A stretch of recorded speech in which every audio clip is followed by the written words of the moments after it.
The so-called idol image is likely a term that you've heard before. Maybe it was in reference to an idol's reputation, or even their physical appearance. Maybe it was to note their personality, perfect and plain, or fun and full. Either way, it is certainly a term that is brought up a lot. Sometimes in a joking manner, but sometimes in a way to paint idols as perfect beings, even the slightest misstep tainting not only their careers, but their names as a whole. I've always wondered if some idols chose a stage name as a way to separate themselves from their celebrity persona, not out of fear of not being able to live a normal life, but out of fear that something they'll say or do will affect them in the real world years down the line. There's a lot that comes with this so-called idol image, but one thing that I think is somewhat overlooked in these conversations are the stereotypes. The intentions may be pure, but forcing real people into these one-dimensional characters is setting them up for disaster. People are more than just basic character traits, and trying to act like a cardboard cutout is difficult even just on camera. I think Newjeans really hits the nail on the head with this one.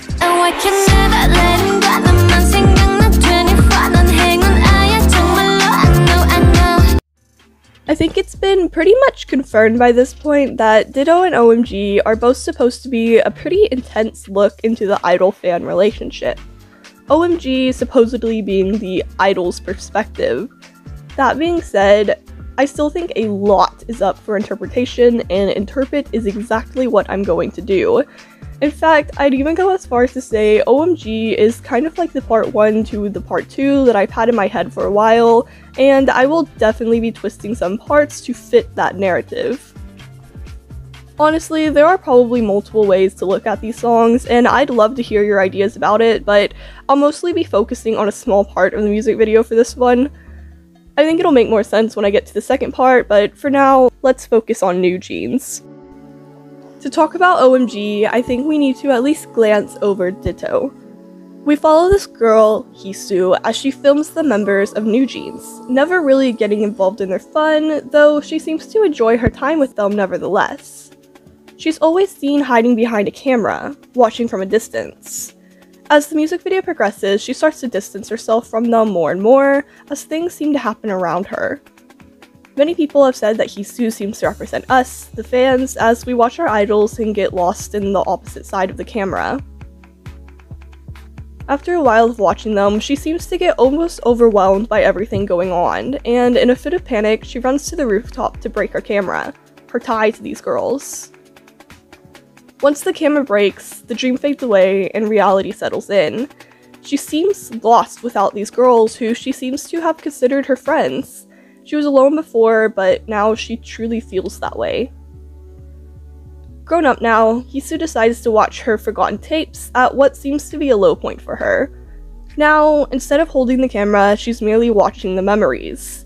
She was never really there, and she realizes it now. It was all just a fond memory born from a tough time.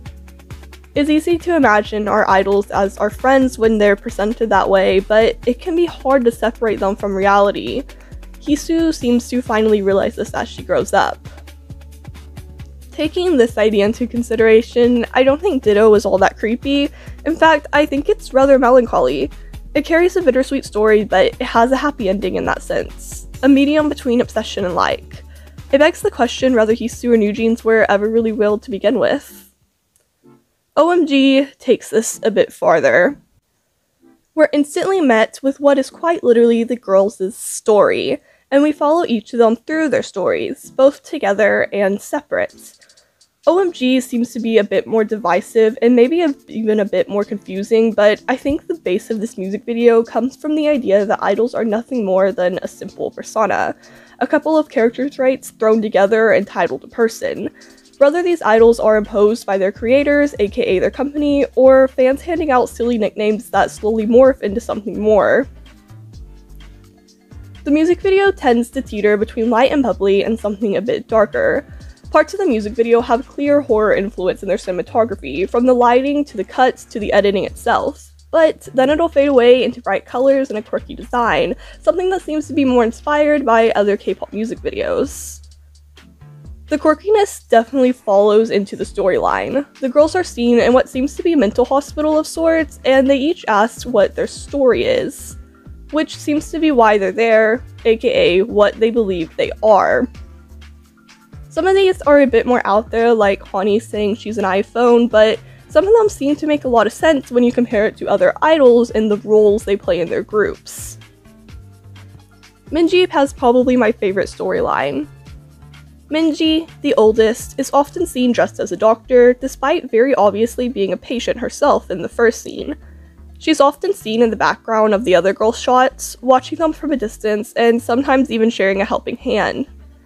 She watches as the girls seem to lose themselves and tries to guide them the best that she can. She's the oldest sister, expected to watch after the younger ones despite still being a kid herself. It's not unusual for the oldest or the leader of a group to be almost tasked with taking care of the younger members. And while one could argue that some of that comes from Korea's cultural expectations, talks of these members seemingly watching out for the others run rampant in this community. My favorite scene from her is the final one where she seems to intercept the person writing a hate comment, literally protecting the younger girls from seeing the bad things people have to say about them or their music. And yet, even with all of this, she's still a kid. She's still one of them, a patient. She's a kid herself, and she needs someone to look after her, too. The role of the oldest, or the leader, is one that's really expected, and probably because it's not exactly easy at times. It's both very heartwarming and a bit sad, but I think her story is the one that resonates with me the most. Haerin and Haein take on the more innocent aspects of these personas. Haerin, the cat, is a pretty common role for idols to take on. Whether it's their looks or their actions, comparing these idols to different animals is a pretty widely accepted way of talking about them. Same goes for Haein, the princess.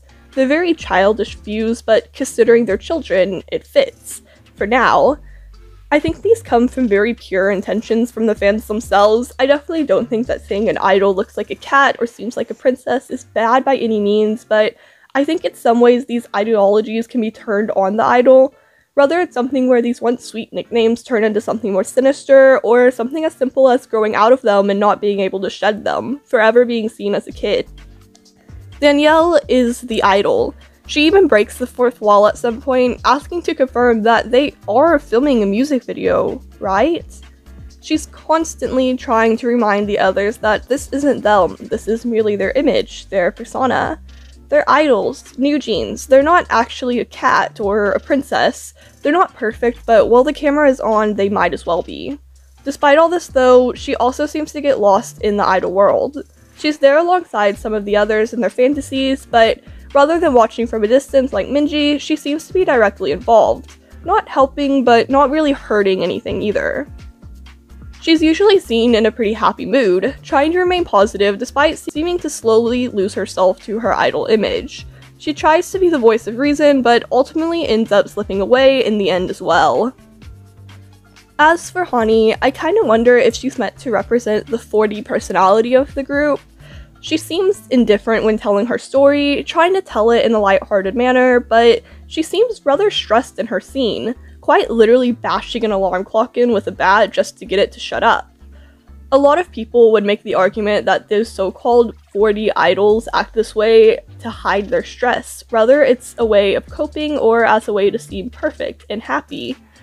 This one is admittedly a long shot though, and I think more than anything it was thrown in to add some humor to an otherwise dark music video, which in a very roundabout way still comes back to the same idea, so I guess either way it fits.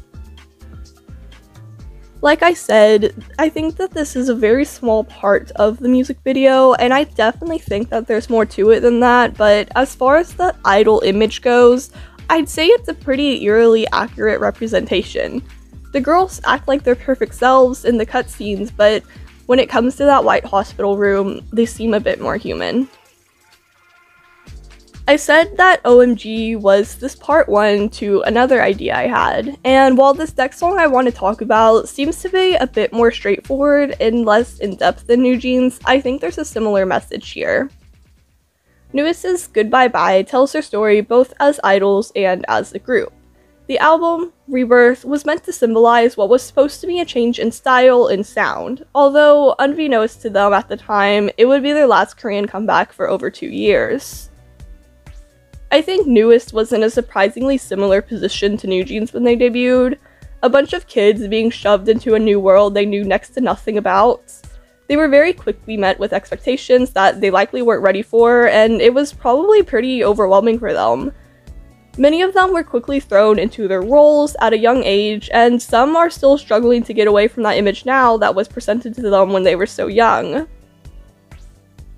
Ignoring how creepy it was to push these stereotypes onto a 16 and 17-year-old kid, Rin and Becco seem to come out of their debut with the most defined personas.